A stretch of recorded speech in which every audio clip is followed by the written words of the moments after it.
Hello, everyone, and welcome to the Literacy View. So, we have a very special show for tonight. I know you're all excited about it. We are live. I want to throw out a question to some of you.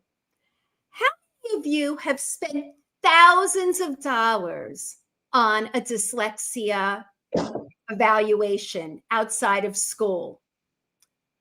Well, I know I've worked with many parents, and they told me how difficult it is to book a psychologist and to get that evaluation and the expense that's involved.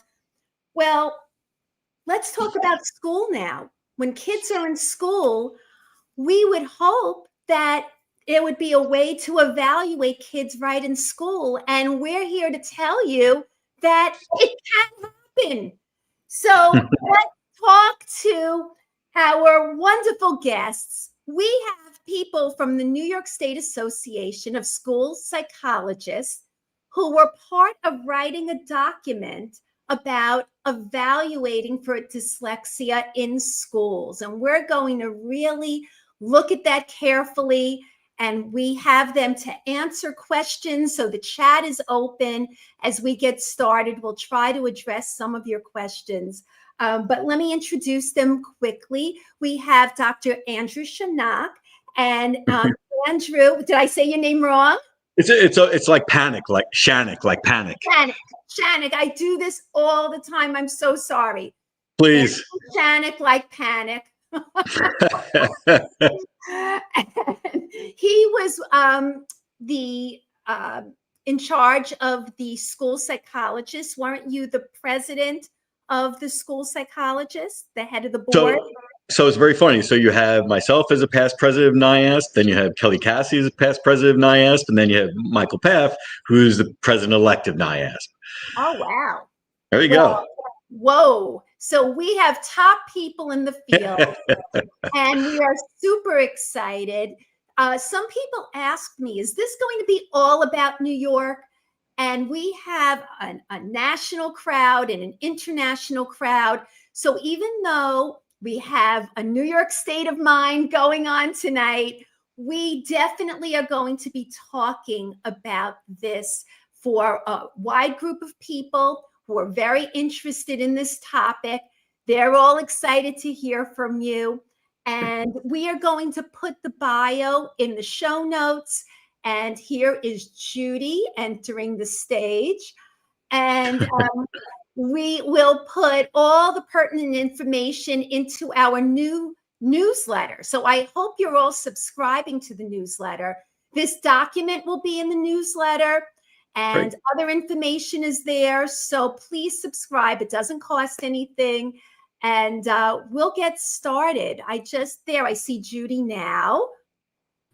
Hello, Judy. All right.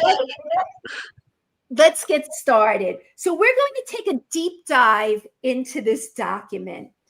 And I think that we're just going to briefly start with the new definition of dyslexia. So before we even get into the document, there's been a lot of talk about this new definition and how it might impact the evaluation. So let's just talk about really what it was and what's different now about it. I saw Steve Dykstra's post on Facebook, and I shared it. And I thought he brought out some very good points.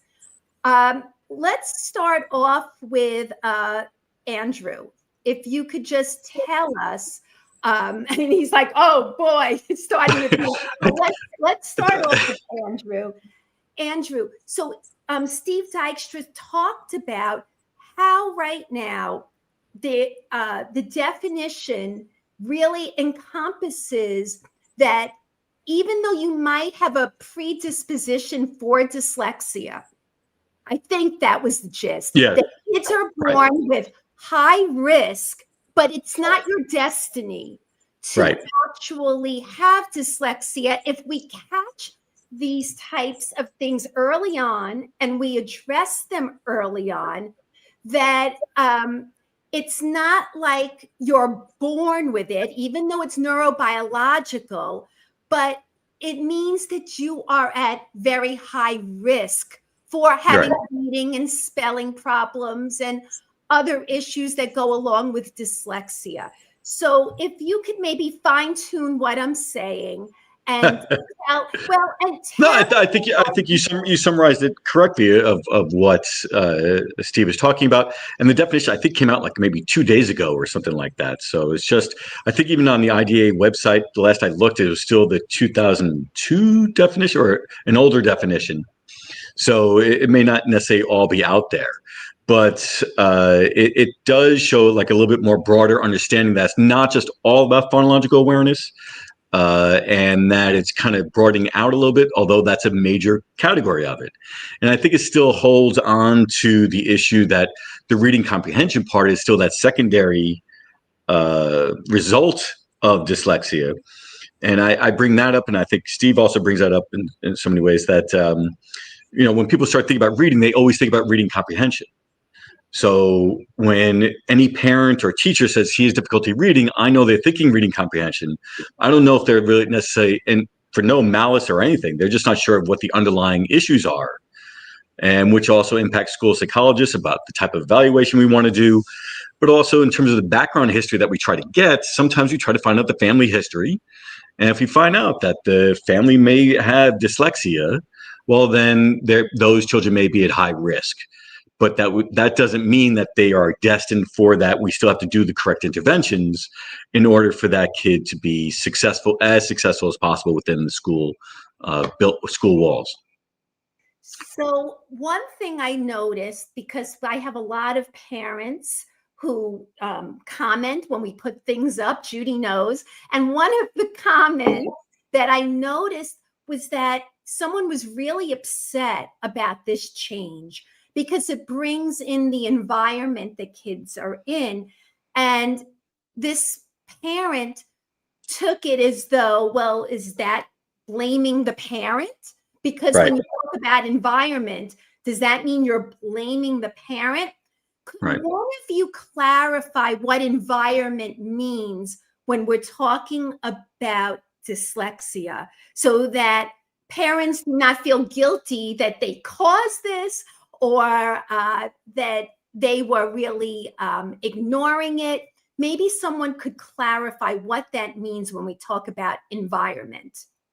I'll say one quick thing, and then I'll give it off to Mike, and then maybe Kelly could then comment, because these are things that we deal with all the time. But also, I think Kareem Weaver also talks about ultimately a lot. Kareem Weaver from Fulcrum is also doing a lot of stuff in New York.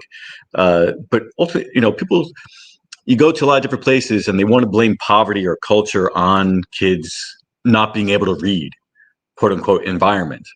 And that is not an excuse. It's just not. We, as a school, as the professionals, the educated professionals, we have to be able to work with these kids and provide the correct interventions. That we're supposed to be the experts on this. So I think when we start thinking of environment, it's more around that kind of stuff. But there also might be a lower level of language maybe spoken within the home that could impact things, but it's not a blame or that it's a cause of anything. But that's one of those things that we have to look at in order to do an appropriate assessment at the end of the day. So I don't know, Mike, and then Kelly. Yeah, I totally agree with what Andrew said. I'll say that, just backing up a little bit, I love the new definition. I'm reading through it, got it up on my phone right now.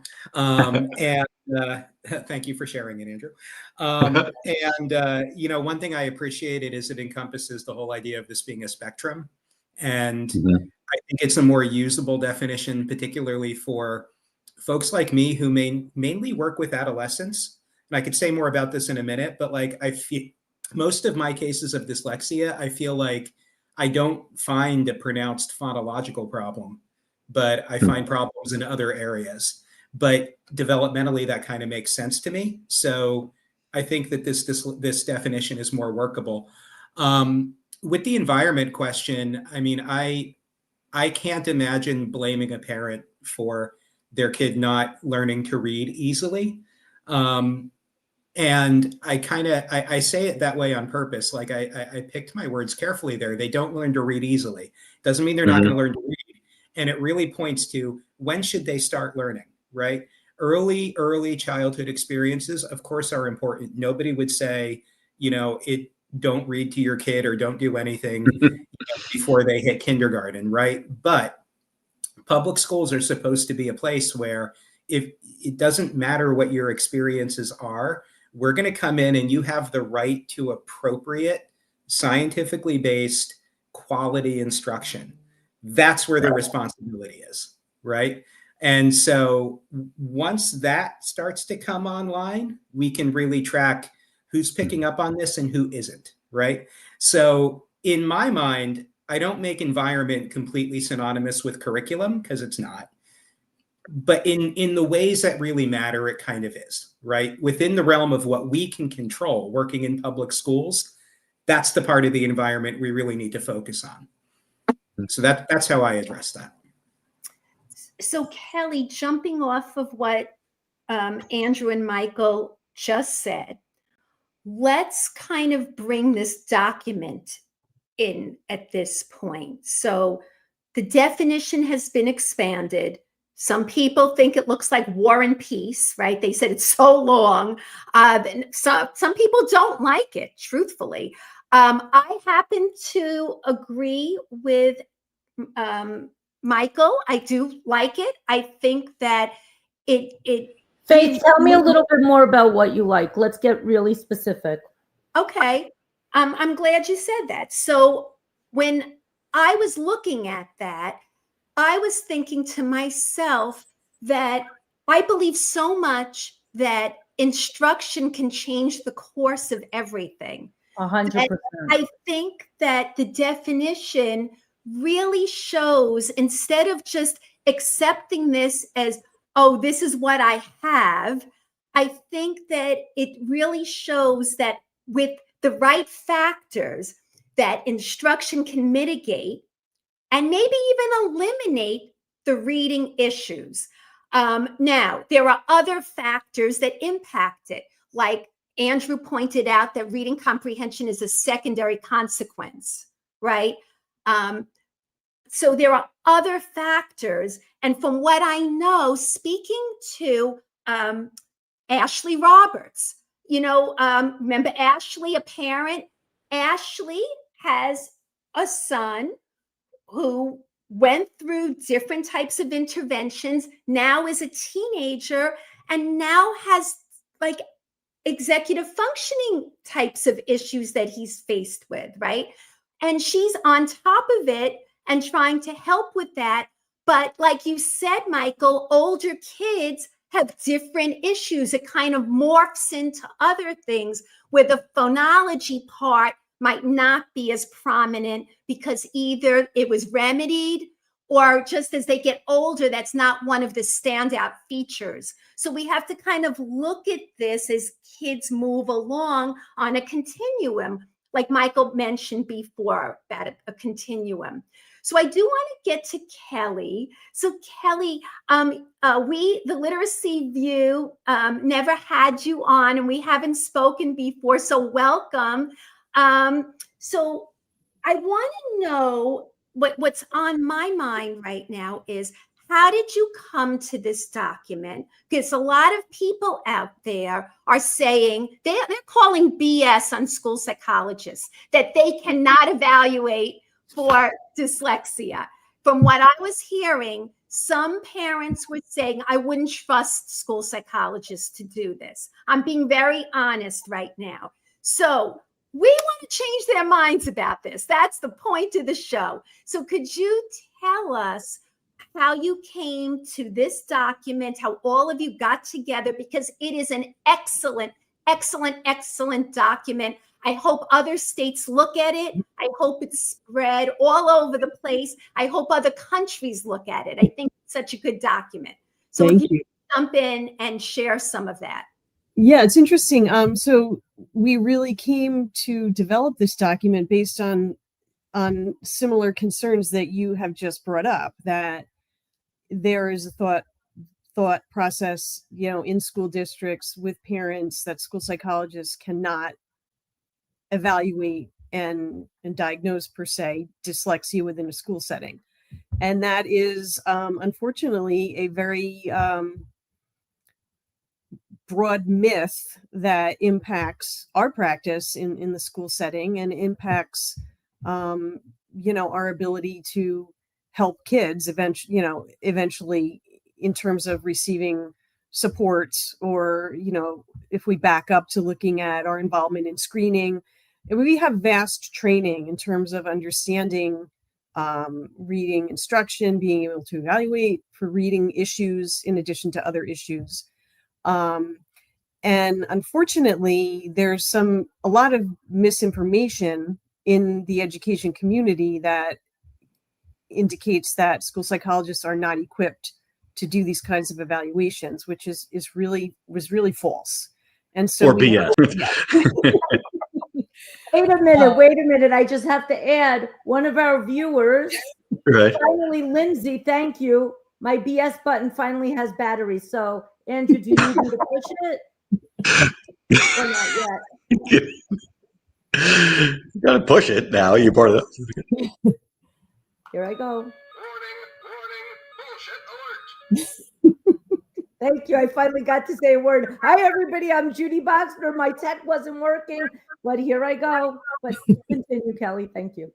That's okay. So we hoped that this document would empower school psychologists to recognize and celebrate their skills and their training, in addition to helping the broader education community and parents understand that you do have a trusted individual who actually knows your child for 7 hours a day in the school setting, and is able to help identify what your child needs. And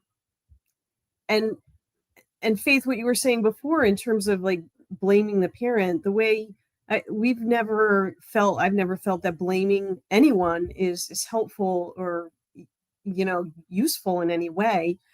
Kids come to us as they come, and they come with different levels of skills and different life experiences, and that's just who they are. And so being able to identify the areas that they need help, in addition to the areas where they have strengths, is really what school should be all about. And so instead of labeling, oh, you maybe have dyslexia, let's talk about the skills you need to develop, and so that we can prevent the need for a higher level of service moving forward. So, Judy, you have some experience dealing with school psychologists and outside types of help. What are your thoughts in terms of looking at this document? Do you think that this would help start a conversation with all the other people involved with kids? Because I think that's so important. I feel like we've talked about this. There are silos in schools and people don't communicate.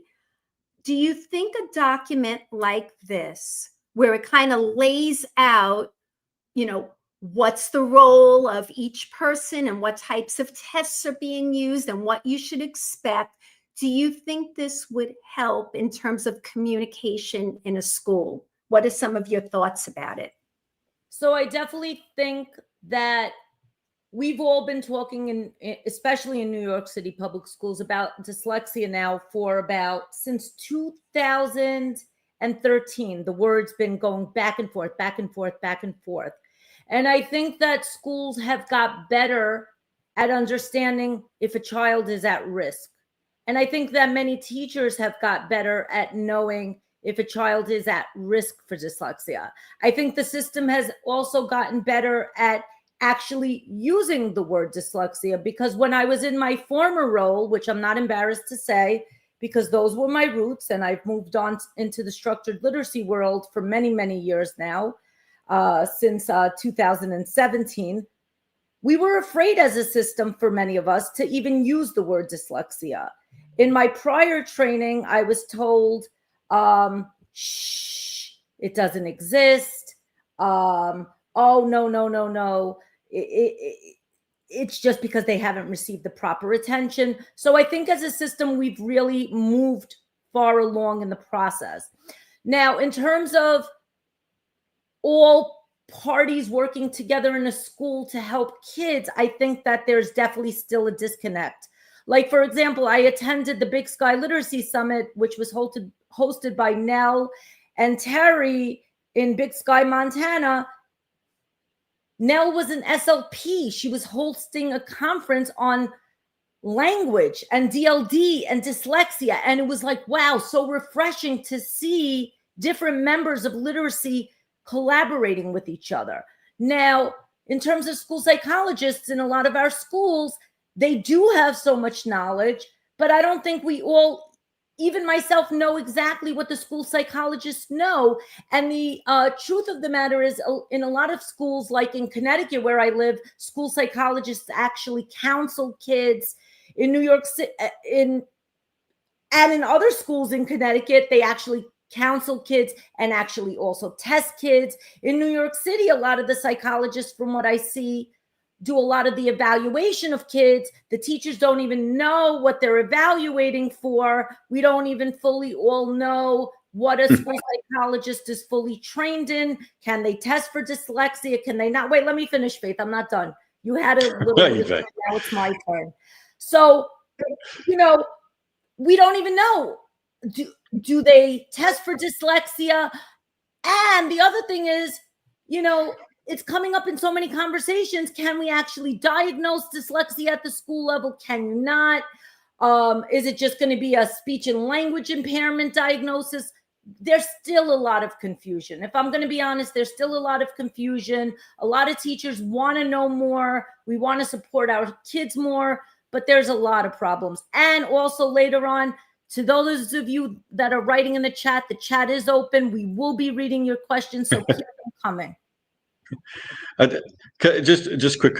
So I'm very fortunate. I get to go around the country, and I go to a lot of speech language folks are inviting me to go to their conferences, so that we are working together, and that you can't almost do an evaluation without understanding language in the first place. So, but a lot of the stuff that you bring up, Judy, is just some of the things that school psychologists have to kind of overcome and show the things that we can do. And we can do counseling. We are involved in mental health. So we're speech language pathologists, by the way. So they should be doing mental health. But school psychologists have a big role in mental health, on top of all this other academic interventions, as well as trying to understand the different cognitive abilities of various kids. But just really trying to get to know the whole kid is what the school psychologist does, that we're a jack of all trades.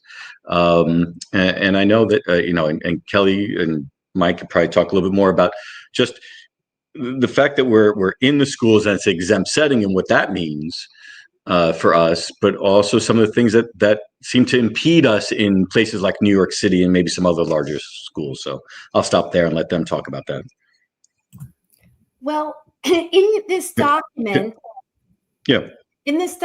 it says, wait, Faith, I got to interject. I want to know a little bit more. So very directly, I'm going to ask, is every psychologist out there fully trained to give a diagnosis of dyslexia? Like, if I meet a psychologist in a school, are they all 100% on the same page?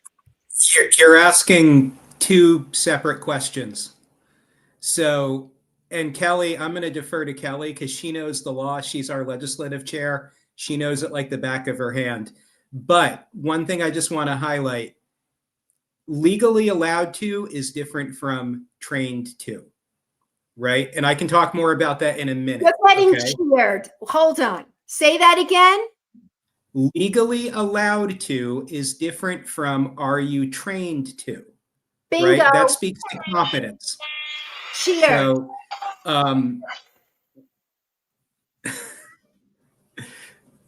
yeah. So, like I said, Kelly knows the law, and she'll. I want to defer to her, but I just felt the need to say that. Right. Thanks, Mike. Yeah, so it comes as a surprise to many people that school psychologists actually are legally allowed to diagnose not only dyslexia, but other diagnosable conditions within a school district.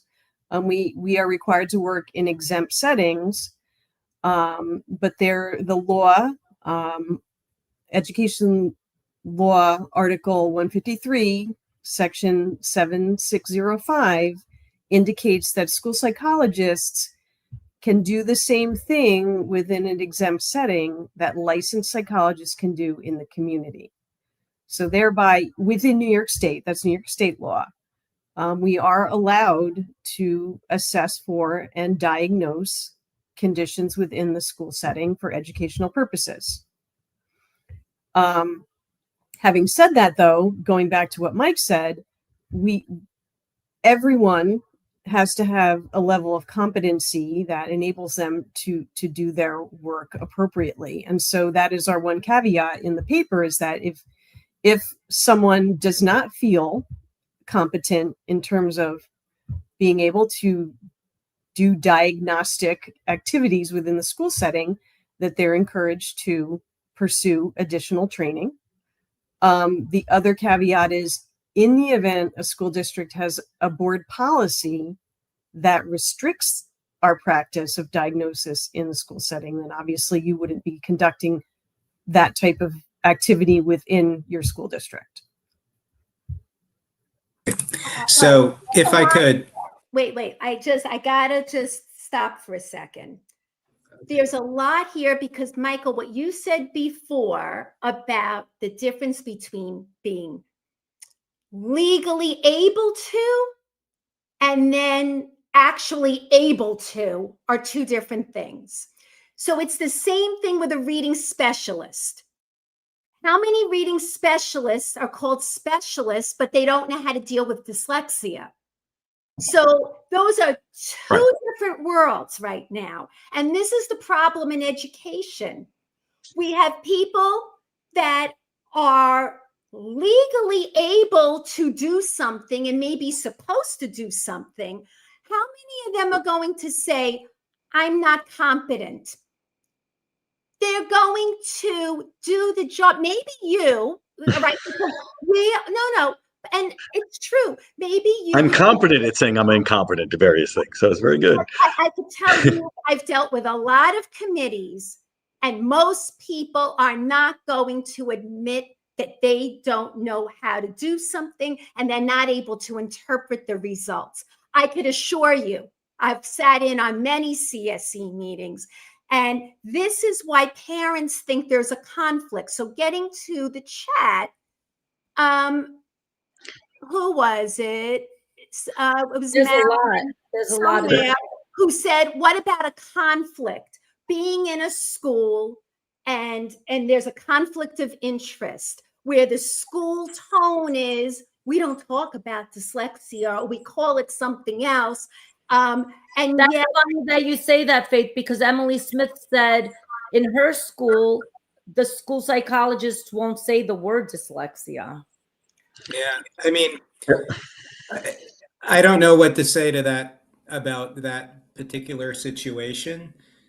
If they're not saying it because they don't feel like they're competent to identify it, then they have two responsibilities here. One is admit that, you know what, that's not within my scope of practice right now, but let me get you some resources, right? Let me help anyway, because the other thing we haven't talked about is, as much as we encourage using the word and diagnosing, you still don't need to get an IEP, and I don't think you should need to, right? So if I'm a school psychologist who doesn't feel competent to diagnose dyslexia, I still know how to find a kid eligible with a learning disability and basic reading skills, and they should still get an IEP that meets their needs.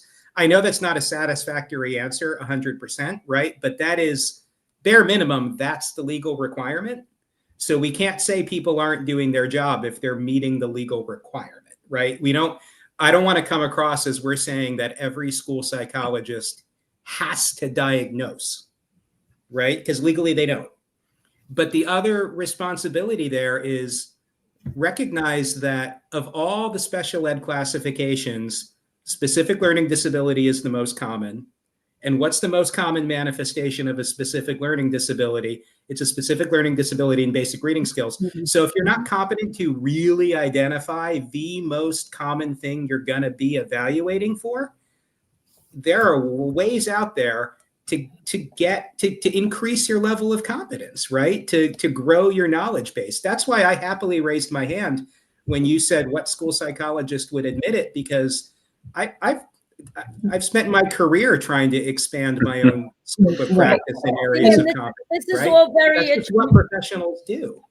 Michael, this is all very interesting to me because, like, I was under the assumption that all psychologists are trained in exactly the same battery of assessments, and that if they're not, I thought that they had to be up to date and be sent to professional training to make sure that they're all, So I didn't know not that. really it's right. Not really about a battery of assessments. Like they all have their uses, and there are some tests out there that I find, and Andrew and Kelly could probably identify the ones that they prefer, right? Maybe we have similar ones, maybe we differ, but it's not about administering a battery, it's knowing what to do with the data. I could think of 5 different ways to measure phonological manipulation and rapid naming. But if I don't know how to make that kind of work in my head about what it means about a kid learning to read, then I'm still not evaluating for dyslexia, right? And I did see a comment that unfortunately school psychology sort of suffers from what a lot of other educational professionals, or professions I should say, do, which is this wide variation in training. I was super lucky. My initial training was steeped in the science of reading. We were devouring the National Reading Panel and we didn't pick up an IQ test until year 2, actually, right? My first year was all about learning theory and reading, but that's really unusual in the realm of school psychology. There are other programs out there, but, so it's really about just recognizing the limitations of your professional training, because once you're out in the world for a few years, I don't care where you went to grad school, what your knowledge base is starting to get stale, right? We all have to keep learning. The other thing I wanted to say is I don't necessarily see a conflict of interest being employed by a school district in diagnosing any more than I see a conflict of interest being employed by a school district in counseling a kid, right? It's literally part of my scope of practice and my job. And I think there would be a bigger ethical issue if I didn't use all of my skills, right? There's still the independent educational evaluation. I understand why parents might think anybody connected to a school is biased, because unfortunately that's been the experience of a lot of parents, right? And I mean, we're obviously, the 3 of us in NIASP are really trying to correct that perception, but I get it. I get why it exists, and I'm not judging it. But I don't think the solution is to give up and say, well, I can't really help. As a school employed professional, I'm going to demonstrate that I can help. I know that Kelly wanted to just jump in for a half second, Faith. I know. No, that's all right. I think Blake covered it pretty well.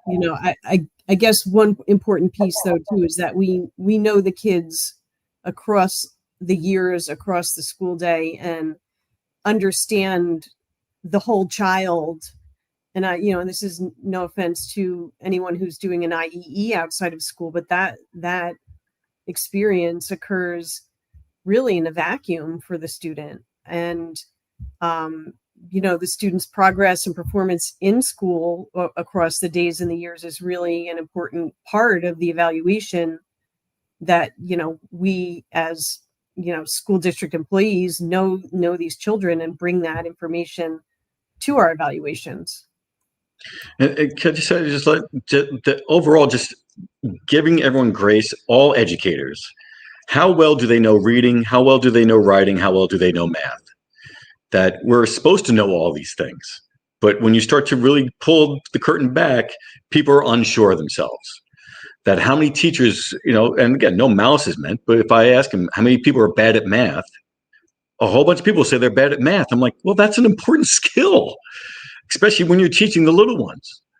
So it's for all of us is to improve our knowledge base and how to do it and how we could do it together and communicate more about the different professional levels that we have. So what are the implications for other states and and outside of this country? Because this is a problem that so many parents are facing. Mm-hmm. And, I'm listening to all of you. And yes, Kelly, that does make sense that the person who's in-house would know that child best.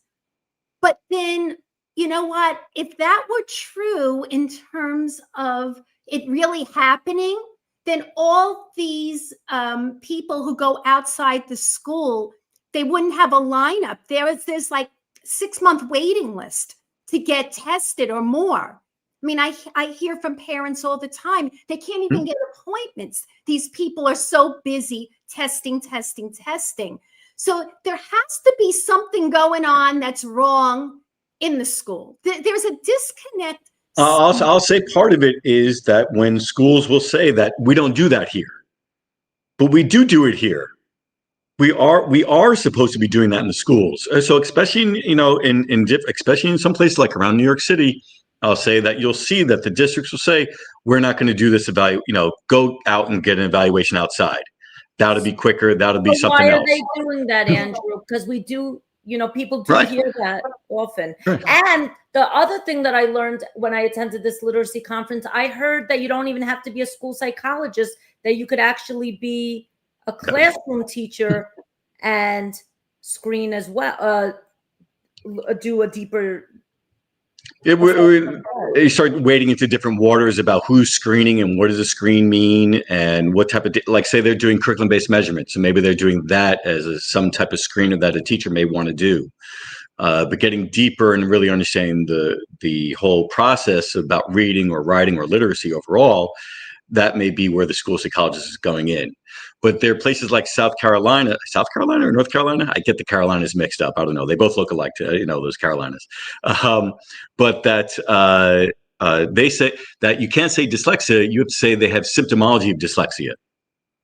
So can you imagine being in that meeting and you say your child has symptomology of dyslexia, and then the parent says, "Is it dyslexia?" Well, there's symptoms of dyslexia. That seems odd. So in New York, at least we have those cuffs off of us that we can actually use the term dyslexia, but we really need to, but school psychologists themselves have to understand what it is and have a deeper understanding so we do a better evaluation. And we can do those, especially if we use our colleagues like the SLP, like the OT, and like some of our reading specialists as well. So I know I'm Kelly. I know I cut you off there. I'm sorry. No, you didn't. I was interrupting you, which is a bad habit of mine. I do want to jump in and say that there's federal guidance about school psychologists should be allowed and encouraged to identify dyslexia and share it with stakeholders, teachers, parents. That citation is also in our dyslexia document.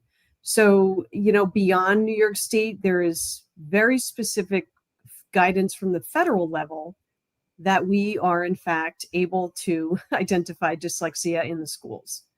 And so it does go beyond New York State.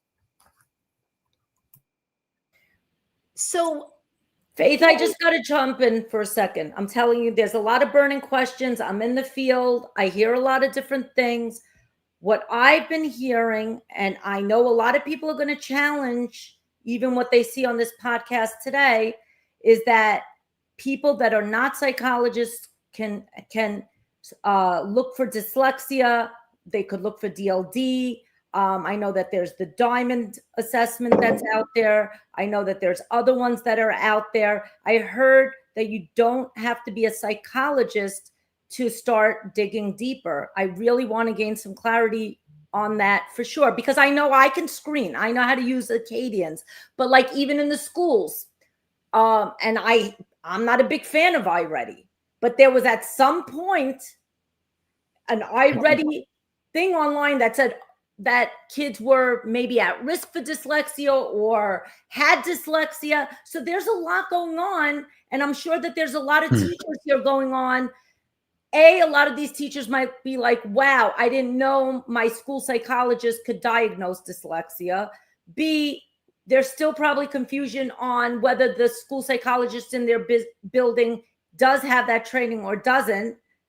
And now a lot of people are probably going to ask their school psychologists tomorrow, which is interesting. But like I said, I think that from what I've been hearing, it doesn't have to be a school psychologist. I wish that it could be a school psychologist, but I think a lot of people in the classrooms right now are really stressing out because they have a lot of kids in their class that are showing being at risk for dyslexia, but they're not really sure if their kid is dyslexic. And I know a lot of the kids that I'm servicing in my own school are very poor. Their parents would have no money to even know where to start looking. So I guess, you know, a great place to start looking might be the school psychologist. But like I said, there's just really a lot of confusion, and I think we need to break it down on a very we can help do that. So Michael, go first a little bit, and then we'll all chime in about that. Because not everybody's Faith and Judy that have been doing this for a long time, right? There's a lot of maybe first-year teachers, second-year teachers, and they're confused and they're worried about kids. So how do we really simplify it for them? So the first thing I want to say, I just had a thought when you said only a psychologist. Speaking as one, I get nervous about saying only a psychologist or only a blank insert professional title can do blank, because, you know, I can think of Sally and Benny Shaywitz. They're not psychologists, right? They're medical doctors, but I would trust them to do this. You know, there are professionals out there in allied fields, and I would never say it would be impossible for one of them to get the training and experience, right? So on an individual level, I think there are going to be exceptions. But let's remember what you need to do in schools, and let's be New York specific for a minute, but this also tracks onto federal law. Any referral for special education needs to include a psychological, right? Only in New York State, only a school psychologist or a licensed psychologist can do that. And so no referral is complete without that, and that person needs to be involved. At the same time, deciding a kid meets a classification, that's a team decision, right? Now, the team decision should be based on the recommendations of all the professionals involved. You know, so when I worked in public schools, I certainly ran into situations where, as part of my evaluation, I would diagnose blank, right? 88, let's take it out of the realm of dyslexia. Let's keep it simple. Let's say this kid's clearly got ADHD, but they didn't need special education. They were doing well. They didn't need an IEP. I'm diagnosing something, but the committee as a whole, the team, isn't finding them eligible. So there are like two levels of decisions here that we're talking about, right? And again, you don't even need to diagnose to find eligibility. So I think that's another reason that there's confusion. But absolutely, a school psychologist needs to do an evaluation for any classification decision. You can't have an evaluation that results in an IEP without that person being involved, right? Michael, can I just jump in for a second? In the document, it says here, dyslexia and reading assessment are not owned by one profession or professional because there are overlapping areas.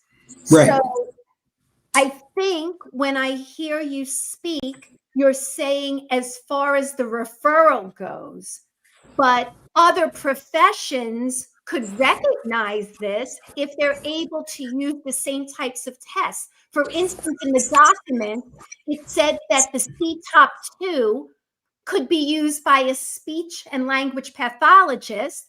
And so there would be no reason to do it again with the psychologist because it was done already by SLP. So if some of the same testing goes, there could be other people recognizing this, but are you talking about making the actual referral? Is that what you? No, I'm talking about making the ultimate decision about, does this kid, again, have X and need an IEP? That's, to your point, you're right. I mean, I could sit on a CSE where somebody did somebody else did the academic test, somebody else did the CTOP, and what's my role? It's not to repeat testing. That'd be dumb. It's to help everybody put it all together and figure out what does it mean for the kid, right? But Mike, I will say that what does happen is that people do repeat the testing because people aren't necessarily talking. So the kid gets, the one whole battery that's the same as another battery, and everyone's just doing in their own little thing. And I hate the word silos. But it's about how you're trying to communicate and how you're trying to work with as a team. And the school psychologist should lead that discussion. But it's all based on that reason for referral, and it's also based on the intervention. It's also based on the curriculum. You know that there are schools in New York that are still using Fontes and Pinnell, still using Use of Study, and they're still doing that stuff. And then you also have that around the country. So then how are we identifying dyslexia if the kid wasn't taught how to read? So it becomes a real interesting thing that you have to use all those professions to help out. I know Kelly, in terms of some of the experience as well that she has around some of this. So I'm sorry to interrupt, Kelly. No, you're not interrupting, Andrew. I just kind of want to circle back. We've been talking a lot about teachers, not being able to understand or identify dyslexia, but I would argue we've been calling dyslexia reading disorder for as long as I've been a school psychologist. And teachers in a classroom can identify the skill deficits that their students have in order to understand they need to be remediated. So, there's always been this mystique around dyslexia that it's somehow a life sentence, that it's somehow untreatable. We haven't until, recently across the last several years, really starting to talk about dyslexia within the school setting. And so people are still very hesitant to identify it or talk about it or say they can assess for it because of this mystique or misunderstanding about what exactly it is. Meanwhile, we've been identifying reading disorders forever in schools.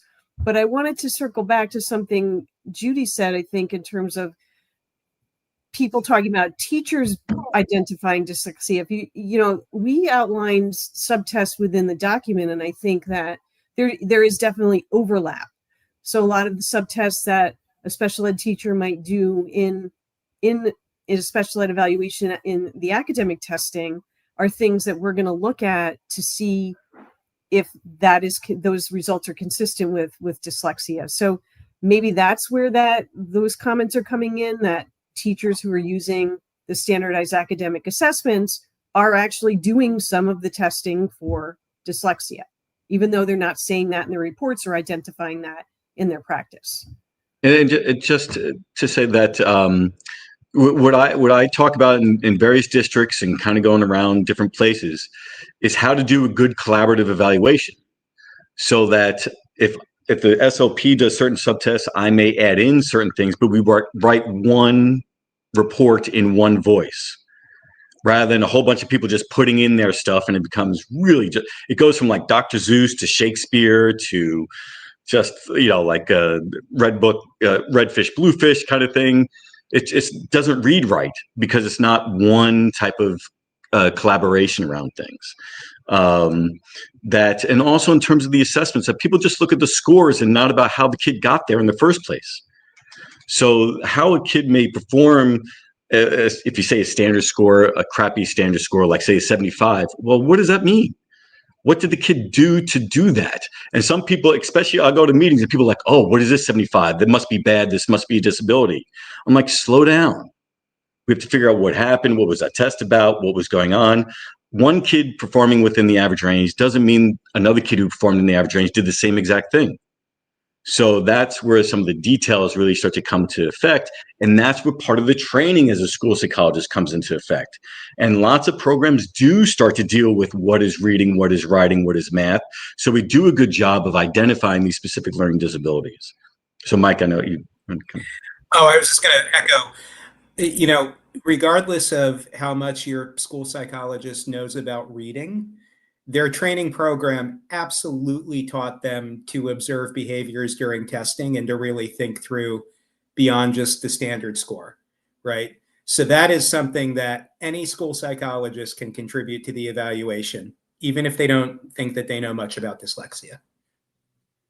So I think you mentioned learning disabilities. and you mentioned dyslexia. Is dyslexia a learning disability? Mike, you want to take that? Oh, Kelly, you were first. Go ahead. Yeah. Yes, it can be. It's a reading disability, and that's how we identify it in school, is a learning disability in the area of reading. Mm-hmm. So then let's talk about special ed services, because if it's a learning disability, not all kids with dyslexia are getting special ed services. It's very confusing. Right. Right. So And that's I want to just throw in one term also. And for some kids, and I can give an example, and I'm not going to name the student, but I work with privately. I have a kid that I'm working with who's in 4th grade. He's learning to read very quickly with me because Faith introduced me to a tool known as the Hornet and the Wasp. And he's learning to read very quickly. But it brings me back to what Andrew said. You have to think about the whole picture. What did 1st grade look like? There was COVID for him during 1st grade. Did he have strong teachers? Is it dyslexia or is it dyslexia?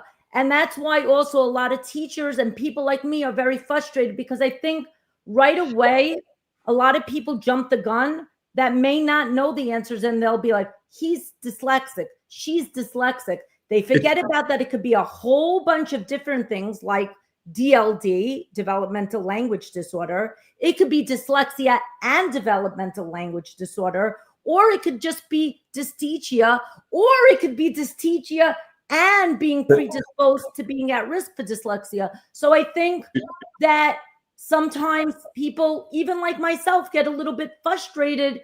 And I think it's hard when we don't have concrete answers about certain situations. I'll add to that.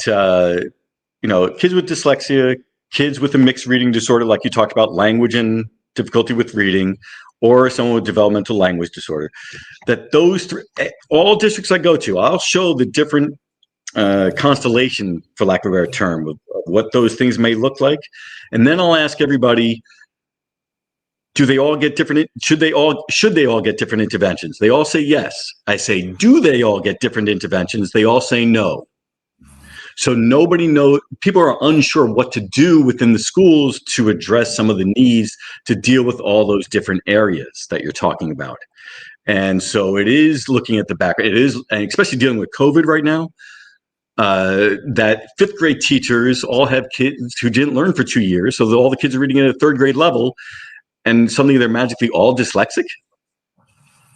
Well, that's insane.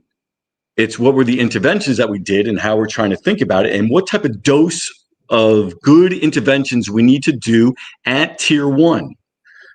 But that is scary for a lot of educators because they're not unsure of what that intervention should look like in their regular ed classroom. For no malice, it's because they weren't necessarily trained in it, or it's what are those different tools that's available within that district to show them. But there's lots of good free resources on the internet that school psychologists should be able to share with those teachers. And I have really good, like 1 or 2 minute videos to be able to do that. People who are familiar with like Anita Archer in terms of explicit instruction, she has some great videos.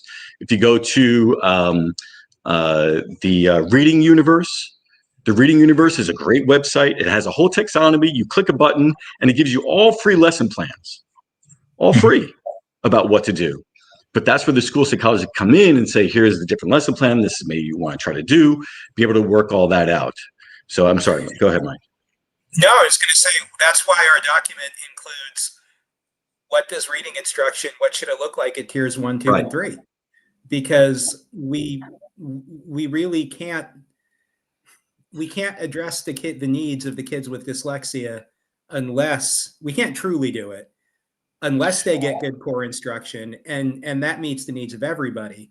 It's also why we put in a lot of information about the active view of reading, right? We think school psychologists should help the teams that they work with be up to date with what the science is actually saying about how kids learn to read and how all these different processes work together to facilitate that and work together with instruction, right? Yeah. So, I mean, one of those resources that you can share, or if your school psychologist wants more information, share the document. It's in there, right? And we have references. Shameless plug, come to our conference in Ithaca in a few weeks. Right. We have a My lot son of goes stuff to going college, on. my son's a student at Ithaca College. So when he comes back from China, my next stop is maybe to see you guys.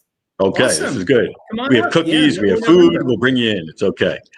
Faith, Right. the chat is exploding. You got to go after the chat. I feel bad. I just said one thing that people are just thinking that special ed is the place where that is to get extra help.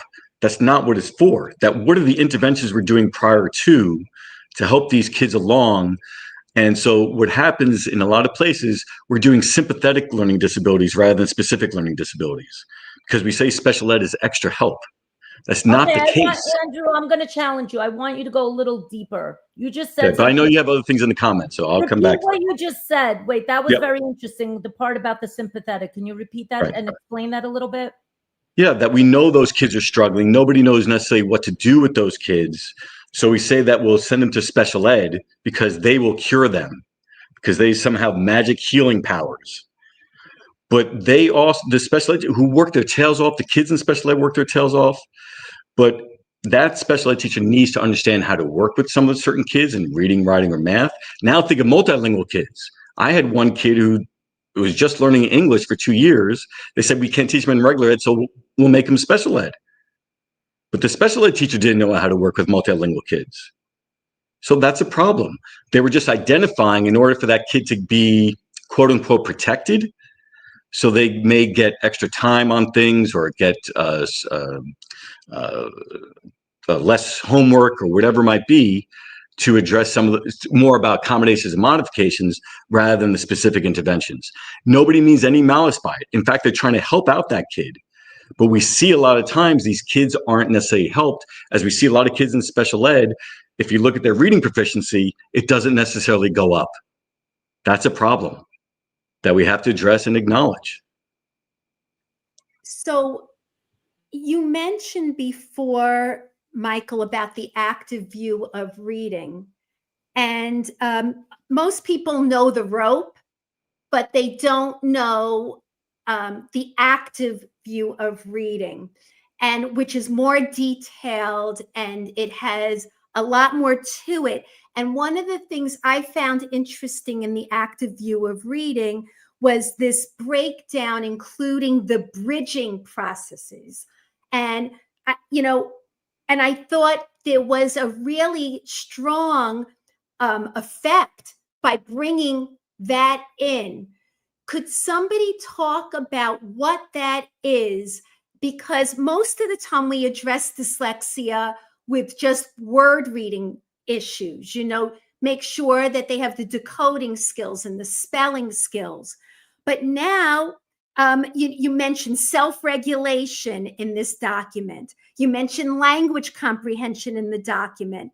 You mentioned a bridging process in the document, including fluency and some other bridges to comprehension.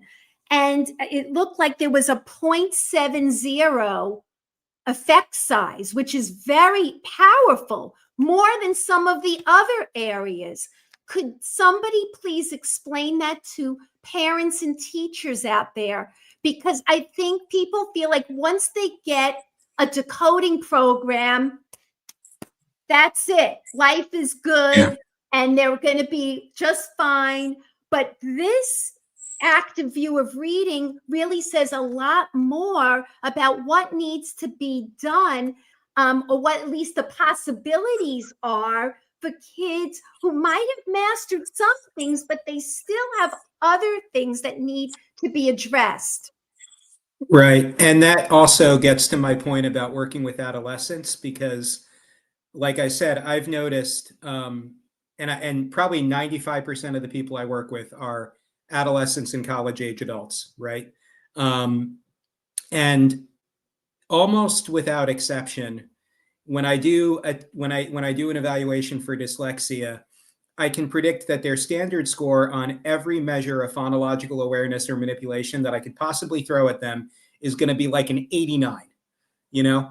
And it's the kind of score that drives a school psychologist crazy, because you're like, it's not great, but it's not a disability, right? It's a relative weakness. It's not strong, but it's not weak enough for me to do anything with, you know?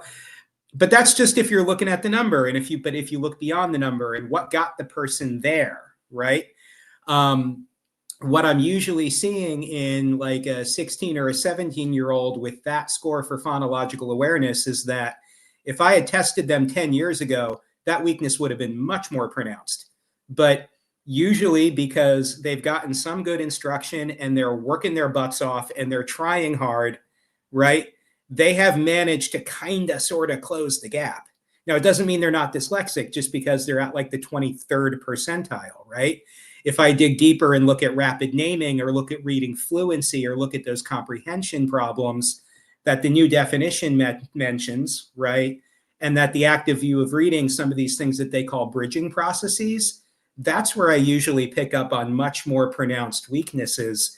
And that's where we can now target intervention. You know, Duke, Cartwright, and Burns did amazing work with tracking the active view of reading to effect sizes for intervention. So, yeah, if you're a teacher out there and you're hearing this and you only know Scarborough's reading rope, that's great. This isn't like, don't throw that out. It's just the new evolution of that, and thinking about how this develops as kids get older and how it interacts with instruction. And also that even though I still love the rope visual, right? But it does present these two strands as if they're completely separate. And then we kind of weave them together. But like if you picture a rope, you can still pick out the discrete strands. The brain just doesn't work like that. Most of this is diffuse and it's happening in different parts of the brain. And it's so the bridging processes really go a long way toward describing that, I think. And if you look at Christopher Such's work, Such, he has a great book about just like the primer about teaching, but he also has a really nice, not decision tree, but almost a flow chart that really does show the connection between language and decoding, and somehow vocabulary could impact both the language and decoding. But also when you look at older kids, when it comes to like trying to read multisyllabic words, that if their working memory might be off, they may not be able to they need a lot more exposure to that word for them to be able to then be able to recognize it with more immediacy. So some of these adolescents, when they're little, they're able to do it because they're reading Fox on Box. They can do that. But then once the language and the word structure gets more complicated, working memory could also impact something like that. All right, but it doesn't mean that we have to do an intervention for working memory. We have to do the intervention about reading rather than thinking about doing it for working memory per se. All right, so let's go to the chat. We've been talking for an hour and people are anxious to have their questions answered. Judy, have they been nice? Have they been nice? They've been actually really nice. I think people are just really feeling passionate about this topic. Good. And so now I have to scroll back a while because we were talking for a little while. And I will just read comments that I don't even know what I'm going to say, but I'm just going to go for it because it's the literacy view and anything goes on the literacy view. Okay. Somebody said, you read my mind, Judy. Psychologists and SPED teachers won't use the word dyslexia sometimes unless an outside evaluation was done. Anybody want to say anything? Or we covered that. And then I like when people say you can't say dyslexia, I'm like, okay, watch me. Dyslexia. Magic. I don't understand. You know what? But yeah, we can make a joke, but I understand. But in school, that is no problem. It really is a true problem. But that's where education matters and really trying to get people to understand that we can say dyslexia and not be scared about it to be able to do that. Well, and I think we can respectfully challenge people and say, Yes. why not? Why not? You know, and then there's really nothing to back anyone up when they say you can't say that in school. Well, says who? Right. Why not? here's another one. True? Wait, I just have, is that true of other states or is that just a New York thing? Because I want to be clear that people listening are from all over and they have these issues. And I want them to be confident that this is in other states, they, like I said, you could only say symptomology of dyslexia. You cannot say dyslexia. All right, Mike? here's another one. Here's another one. So I started, I'm sorry. Oh, sorry. I started my career in Pennsylvania. Right. Although I always follow that up by saying, but I'm a New Yorker. I was born here. Okay. Yeah. I just happened to move there for college. So that's where I got my start. And yes, it was exactly the same dynamic. I think I've shared before. I was in a school district that paid Fountas and Pinnell lots of money to train everybody. And I've been to their training. So I was steeped in that balanced literacy after graduating from the grad program I told you about. But yes, there was a perception that we can't say dyslexia, and the rules in Pennsylvania were pretty much the same. We could, right? And so when I began doing what Kelly suggested and pushing back and saying, well, why? Show me in state law where I can't. And I shared some of the federal resources that Kelly mentioned before. Everybody was like, oh, I guess we can. Cool. So some states do restrict the language, but I know Pennsylvania does not. All right, here we go, because we have 1,000,001 comments coming in the chat. Someone said, Marilyn said, someone explain why school district evaluations almost always show the student is reading at a higher grade level than the result of a comprehensive evaluation by a licensed neuropsychologist. Do you have any feedback upon that one? I think that might be just some type of experience that someone may have had, but especially when it comes to reading level, people should not be reporting any grade equivalent based on any performance. So it's just because it's not the case. So if a kid has a raw score, some people convert to a grade equivalent and they'll say that kid is at a third grade level. But it doesn't mean that kid could only read third grade text. It means because if the kid was in sixth grade, the kid has had more years of text experience. And so people just say grade equivalent because they say that parents understand that term. But it's complete fabrication. So anytime they start talking about grade equivalent, it's nonsense.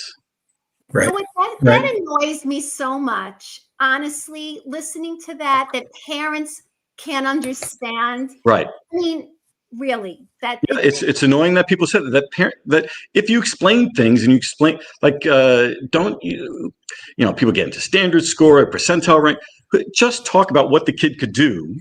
And if I say the kid could read consonant, vowel, consonant words, but can't read consonant, vowel, consonant, letter E words, and the kid is 6 years old, everyone will be okay.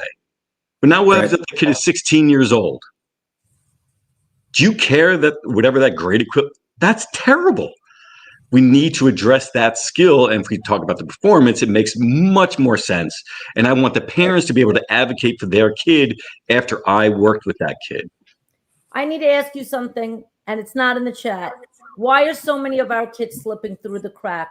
I've seen too many kids slipping through the crack. I think the system is failing so many kids. I see kids that are struggling, definitely struggling in first grade. Then they're still struggling in fourth grade. How are we as an educational system, and no politics allowed, how are we as a system allowing this to continue to happen, that there's so many kids that are going through the grades and they're still struggling? I myself have seen somebody retained 3 times in first grade, clearly dyslexic, and the system did nothing for that child. I think, you know, education in general is a broken system. There's so many systemic issues that impact a student's learning. You know, we have you know, school districts purchasing ineffective reading programs and telling the teachers this is what you need to use. We have shortages of teachers. We have shortages of school psychologists. You know, there are people citing these things in the chat. There's just not enough people to try to intervene. Yeah. Go ahead, And So I'm sorry, a couple of things, so that it comes from higher ed of how we're training everyone, number one, but that we can't do for the convenience of adults. We have to do it for the kids. But if we just do it for the adults, then we start to miss the kids and then we do a bad job. But all that being said, the miracle that goes on in all schools, it's amazing what goes on in schools all the time. I go to different classrooms. I'm like, what are they learning in this? There's no way they're learning this now. This is insanely great. So Yeah. we could, the stuff there's clearly are cracks. There has to be. But if we're not focused on the great things that all these different districts and all these different schools are doing and all these different people are doing, we really miss things. And that's why we have so much burnout, because we just get all this pressure that schools are failing here, schools are failing there. There's no doubt that we could do better. When we know that there should be 95% reading proficiency and we're at 34%, that's a problem. Yeah. But also we need to start moving in the right direction. Go ahead, Mike. I'm sorry. Go ahead. I just thinking of kids who fall through the cracks. I within the last year, I've taken a new position. I've left public schools. I work with adjudicated and incarcerated adolescents in 4 of our Division of Juvenile Justice and Opportunities for Youth facilities. It's a really long name. He's a very big business card. Yeah. So these are all kids who have, criminal convictions and are incarcerated. A lot of my job is doing evaluations for these kids and then consulting with their educational and clinical teams. And so I can tell you, I haven't met a youth yet who didn't fall through the cracks, literally. They stopped attending school. They were displaying behaviors that got them suspended. And so we really also have to think about all the things, the systematic and systemic things that drive kids into the system. A lot of it has to do with systemic racism, writing off kids who show oppositional behaviors as being oppositional and showing purposeful behaviors when really they're manifestations of academic frustration, right? A whole lot of my kids also have not received really good evaluations in a long time. And a lot of that is because they never showed up to school to get them, right? But it means that signs were missed early on and then they were sort of pushed out of the system. So I agree with Andrew that amazing things are happening. I would also say we really have to focus on the responsibility of our schools to meet the needs of every single kid, regardless of race, home language, ethnicity, or behavior, right? And a lot of that starts with improving tier 1. If we had really good, robust reading instruction, we would have a lot more kids who weren't getting suspended and weren't winding up involved with the justice system. That's right. 100%. We also have to abandon practices that we know don't work, like retention. Judy brought retention up. There's little to no benefit in retaining a child because they haven't mastered the curriculum. And so, until such time we abandon those practices that actually harm kids and we start using, evidence-based instructional practices, we're going to continue to see struggling kids. Understand in other states, they're saying that if you don't pass a statewide test, you will be retained. Unless you've been identified with some type of disability, then you get moved on to the next grade. Right. So that gives, a purpose or a reason to maybe identify a kid so they don't get retained. Yeah, I don't want to go off on a tangent. Sorry. Because, no, I think that, that's a very different issue as far as another episode.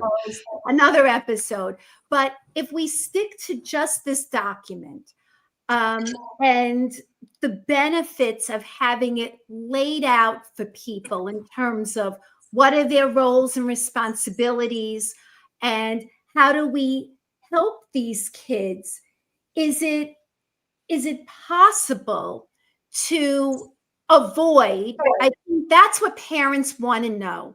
And I think people in the schools need to know, is it possible to avoid having to go through that whole process of trying every tier along the way and then finally, after a very long time, having to go outside of the school and then waiting yet again for a private person to do an independent evaluation.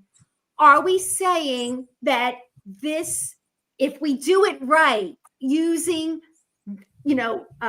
a strong sense of collaboration in a school and having common understanding, could we minimize some of the damage? Yes.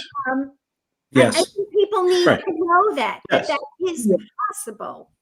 And Right. also, it goes to doing, to get back to the point about what happens when the school evaluation shows better results than the independent evaluation. I actually had another explanation for that I think happens sometimes, and I've seen it being a school practitioner as well as somebody who does evaluations. I'm licensed too, so I do these IEs a lot of the time. If I do, like, let's say I do the Woodcock-Johnson test of achievement, right? Form A, and then Kelly a month later does Form B. It's the same test, okay? On the same kid. But if I just do the brief reading tests, 2 subtests, and Kelly adds the subtests that really dive down into decoding and phoneme graphing knowledge and rapid naming and fluency, I could easily look at my 2 tests and say, oh, this kid is fine. And Kelly will find serious weaknesses, right? So it's not just what test did you use, it's how in-depth was the evaluation, which is one reason the 3 of us here are really passionate about getting school psychologists to kind of understand you need to do more than the brief clusters. You really need to do a really in-depth evaluation. Now, to Andrew's point, that could mean, hey, the special ed teacher did the CTOP. You don't need to redo that, but figure out what it means for the kid, right? Now, Let's collaboratively do a good evaluation. Michael, you're using names of tests. I might know them, Faith might know them, but can you break them down for some of our viewers that might not have ever heard of some of these evaluations? You shouldn't have heard of them. Good God. Yeah. So, any test, it's going to have a number of different subtests that tap different skill areas, right? But all of these academic tests have 1 or 2 tests that you put together and you get this cluster called like reading, right? Or a reading composite. And very often those are things like word reading and comprehension. There's no fluency. There's no real phonics. You could just be reading sight words and do okay. And so whether it's the Woodcock-Johnson, it's the Weschler, it's the Kaufman's, whatever test out there, there are also supplemental tests that dig deeper. And that's what I'm saying people really need to do. And that might explain why some parents have the experience of, well, the school said my kid is fine, but this independent guy said he's not, right? If the school did a briefer evaluation, which unfortunately, it doesn't happen everywhere, but I've seen it. School psychologists are busy, they're overworked, the caseload is huge. They stop when they get that initial cluster. Unfortunately, that is opening up the opportunity for somebody outside of the school to say, they didn't do an in-depth evaluation. This kid really does have weaknesses. In that case, I think it's on us as school practitioners to say, we got to do better there, right? And we have to advocate with our administration to give us the resources to do better there. Right. And there's also just a quick thing about the independent evaluations that the school just has to consider it. They don't have to buy into it. Just because the outside person may have said something doesn't mean the school has to comply or follow along. And again, I know lots of great independent evaluators, but also I know lots of independent evaluators that if once I see their name on the report, I know word for word what their report's going to say. That it's going to be some type of visual processing issue where the kid needs colored lenses and maybe dolphin therapy, because that independent it comes up to the same thing every single time. So it's really trying to work with those people in the field while also working with the people within the school building as well. So trying to get all those opinions really matter. All right. Are there any other comments? We have a lot here, and we can't possibly address everything. And one thing popped up that, yes, if we do a better job with tier 1, then we could do much better by all kids all the time, period.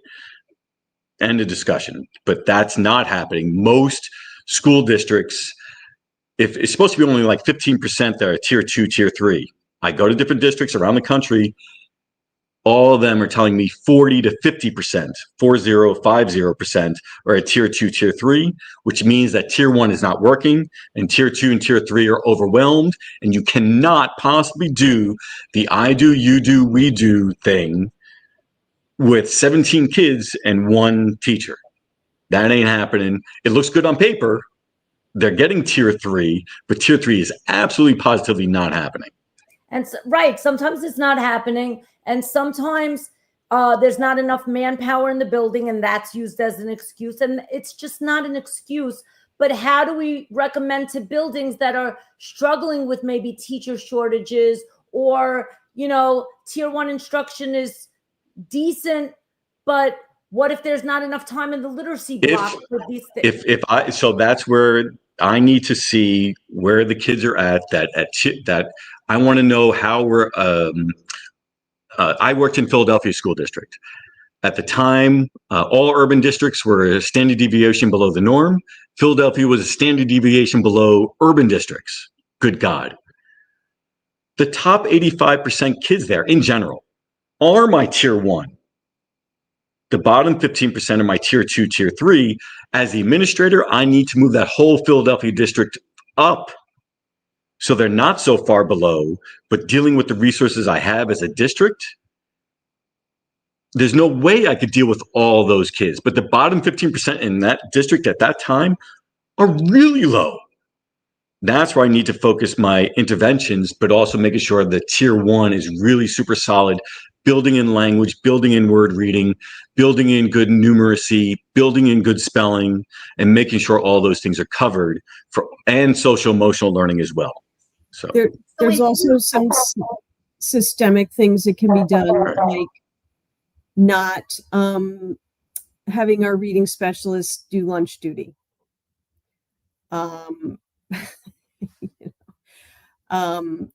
You know, building more time in for intervention than, you know, wasting our time. You know, obviously we have to do student supervision, but it's a waste of time, you know, for the speech language pathologist to be doing bus duty when she could be seeing kids for speech improvement, and, you know, the reading specialist the same way.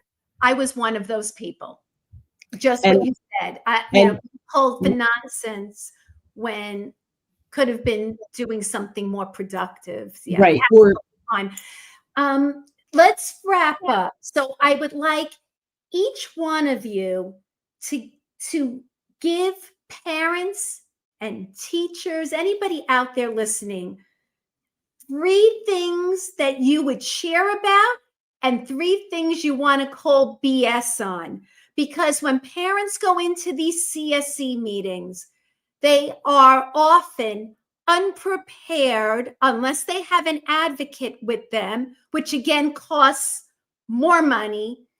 And it's very intimidating to be in that situation. So could you give them something that you would say, yeah, this is a really positive thing to think about, 3 things that are really positive that you see, and 3 things that you could warn them about that's BS, and to give them a heads up on for each one of you?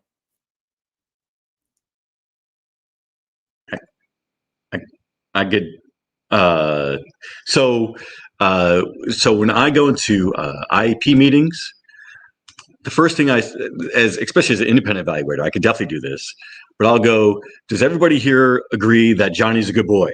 Yes? Good. Does everyone here agree that he can't read? Yes? Good. Let's just cut to the chase. Tell me where the kid's baseline is. Tell me where you want him to go and show me the data. Most places don't have any data. They'll say a star number, but they don't know what that star number means, or an iReady number, but they don't know what that number means. And so what in IEP meetings that you have each year generally focus on the accommodations and modifications, because the IEPs, if you look at the present level of performance, or the plops or the pleps, it's different in different states, generally don't have good baselines.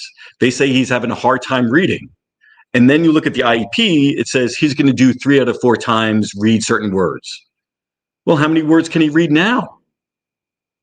They'll never have that. So as an advocate, you have to say, tell me his baseline, and then how did you come up with this as a goal? And then what data are you going to provide me over the months so I could see that? So I should be able to come in any month and be able to see another piece of data showing that kid's making the right amount of progress. And generally that doesn't happen. So that's the big part about things where parents could really advocate. I'd like to say that I think that I like to view kids and parents and educators as we're all trying our best. And sometimes our best doesn't come across as looking good enough. And so we have to step away from trying to place blame and really focus on what we need to do to support the child. And that's, unfortunately, when there are strained interactions and strained relationships, and I've had parents say, I'm fighting for my kid. And I've said, why are you fighting? We're not fighting. We have to work together. When we have these perceptions of we need to fight for this or we need to do that in order to get something, it just creates animosity and not a really good situation to help the student moving forward, to keep the relationship open between the family and the evil CSE committee. And so, my hope would be that there would be collaboration and conversation. I would encourage parents to try to cut through the psychobabble and say, we need to speak in plain language. And parents, I hope, would be empowered to ask what we mean if we're saying something that doesn't make sense. I just would hope that instead of the CSE coming across as something that has to be surmounted, that it really needs to, we need to work toward it being a team effort. Yes. Well said. I don't really know how to follow up what Andrew and Kelly said because I just agree. I agree so much. I think in addition to that, one thing I would say is just don't lose sight of the fact that dyslexia, and this is true for any learning disability, really, the social emotional effects are real as well, right? And right. In some kids, this spills over into behavior. So, right. I've definitely found myself, now almost every youth I work with, but even when I worked in public schools, almost defending kids who were doing kind of nasty, not nice things, right? Not to excuse the behavior, because, we got to deal with behavior, but to understand that it's very likely coming from a place where they have spent years and years in school seeing everybody else get it and they're not, and realizing that it's not because they're not trying, right? Feeling stupid, even though we know dyslexia is not linked to IQ. You can have dyslexia at any level of IQ. IQ doesn't predict reading that well, right? They're basically not related, but it doesn't feel that way if you're the only kid in class and you think everybody else is a better reader than you are. So the social emotional effects are real, and that's got to be part of the CSE discussion. At some point, especially I imagine parents think about this, but teachers and CSE members don't lose sight of the fact that at some point you should think about, does this kid need some social emotional support? Maybe it's counseling, maybe it's not formal counseling, maybe it's accommodations, maybe it's, I think about one kid I worked with when I was in a high school where he was willing to work with the teacher for some direct reading instruction, but he was really nervous about being seen in her classroom because, for better or for worse, there was stigma. So we let him spend a period with her in the teacher's room. It was in a private area of the school where you couldn't just walk by and see him. I had to work it out with the principal, but they didn't object. And he would go in there because he knew his friends wouldn't see him in there, and that's where he got his support. Is that ideal? No. Did teachers want privacy? Of course. But when we worked with them, right, and we explained why, we made it happen for him. So there should be accommodations for kids, and don't lose sight of the social emotional impact. And that data is such a valuable part about all that, that kids and the families have to show that their child, they themselves or their child is healing. This might be a lifelong treatment, but you have to see that you're making if your kid's in 5th grade reading at a 1st grade level, most parents aren't expecting them to be at 5th grade anytime soon. But those increments getting there and making great leaps is what should be really addressed. And so the parents see that the kid is doing better based on the good work that the school is doing and what their kid is doing and what that parent is doing.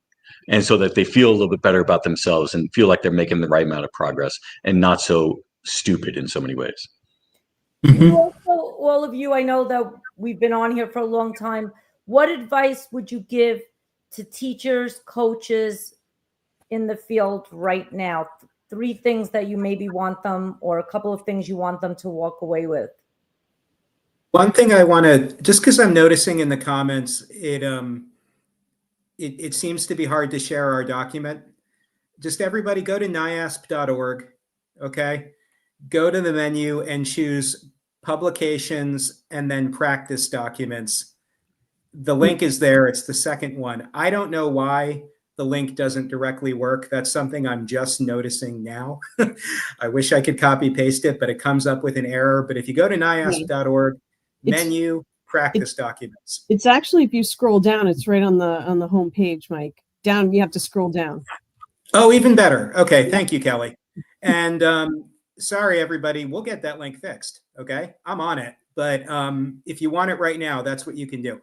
And then, yeah, so go ahead, Andrew and Kelly, if you want to address Judy's question. I didn't mean to drive us off task, but I did feel like I needed to address that. I think that we all as educators have to realize that the field is constantly changing. We're constantly learning new things. When I think back to what I learned from my training program in school psychology and to what I know now, 26 years later, it's hard to fathom the changes in the field. And I think that we all need to continue challenging ourselves. And the field of reading has changed so dramatically that teachers really need to try to reach out and do some research and identify appropriate evidence-based practices. And it's okay to ask other teachers, your school psychologists, where do I go to find more information on this? You know, go to conferences, try to engage in professional development that's not necessarily provided by your school district. Because sometimes those are not really great. No offense to school districts, but I encourage them to just continue learning. There's so much to know, and in order to best serve our students, we have to continually grow and train ourselves. Yeah, and that if there's any confusion as to what school psychologists are, I don't know, ask us. We're happy to tell you and go through that and explain things and from teachers to other people in the field, from parents to kids. But also they could go to the National Association of School Psychologists to see what a school psychologist is trained to do. And you're going to see that we're trained in lots of different areas. And so I want my administrator to know that I do mental health, that I do group counseling, I do individual counseling. I could work with little ones. I could work, and I don't have to just be relegated to special ed. I had way too many student loans just to work with one part of the population. Yeah. I was going to work with all kids all the time. And so school psychologists do a lot of great things. And if you use them correctly, especially in New York City, where they're just doing assessments rather than really addressing some of the serious mental health issues that are going on there, we're not using our people correctly. And we can do a much better job. And as school psychologists, we have to advocate and don't let anyone else tell you what your role is. Nonsense. Yeah. I know my role best. And so I'm going to make sure my administrators know, and I'll be in my administrator's ear all the time. Yeah. All right. Yeah. So, I'm sorry. Did you want to add No. something to that? I'm just going to say amen. Okay. All right. We're going to wrap up. I thank you for being here. I just want to put it out there that a lot of parents have been burned along the way. Yes. And not just one year, year after year. And they are frustrated. And so I do want to acknowledge that if they're angry, they often have a reason to be angry. Yes. And it's not fun to be on the other end of somebody being angry. But I do think that having been at this for many years, I really can understand why at these CSE meetings, parents cry, parents get upset. Yep. It gets to be a really uncomfortable situation. And we really have to think when we're dealing with somebody's child, it Yep. could be my child. It could be, and until you feel that, it's a very painful experience. And I thank you for sharing your expertise tonight. I just want to acknowledge that it doesn't always go down like this.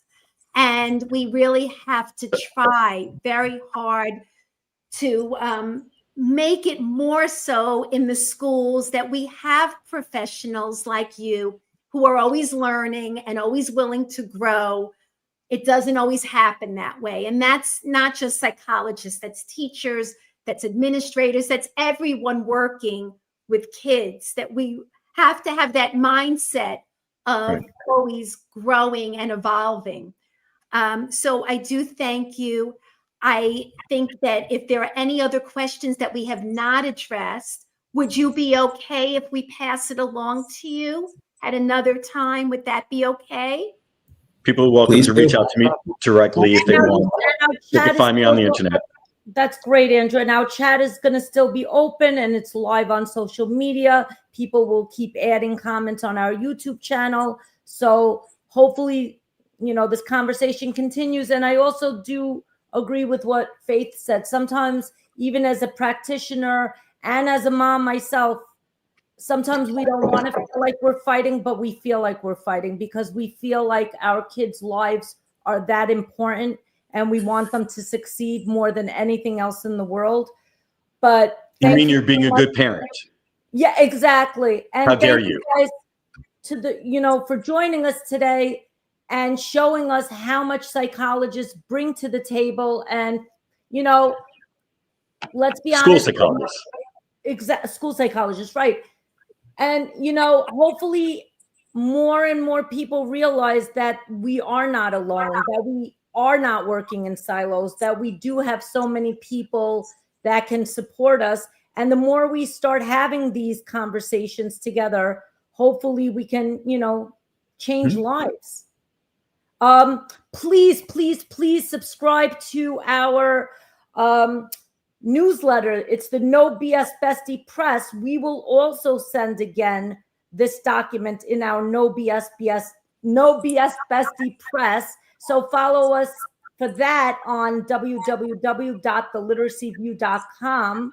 And also our email, if you have any questions, comments, want to reach out to us, it's faithandjudy@theliteracyview.com. Once again, faithandjudy@theliteracyview.com. This is the grand finale of our Dyslexia Month celebration, honoring students that definitely deserve that attention. Thank you to Hornet and Wasp for being our sponsors of the month. We have appreciated all those giveaways with all those resources. And just because Dyslexia Awareness Month is over does not mean these conversations end. Every day is Dyslexia Awareness Day. Every day is DLD Day. There's no such a thing as just one day where we think about these things. These conversations continue for the entire year. Faith, do you have anything else to add? No, I want to thank you all for being with us, and we will follow up with you. Thanks so much. And if you could put any comments in our Facebook group, the Literacy View Facebook group, that would help as well. This way we're all looking in one place. Thanks so much. Thank you. Thank Have a you. great night.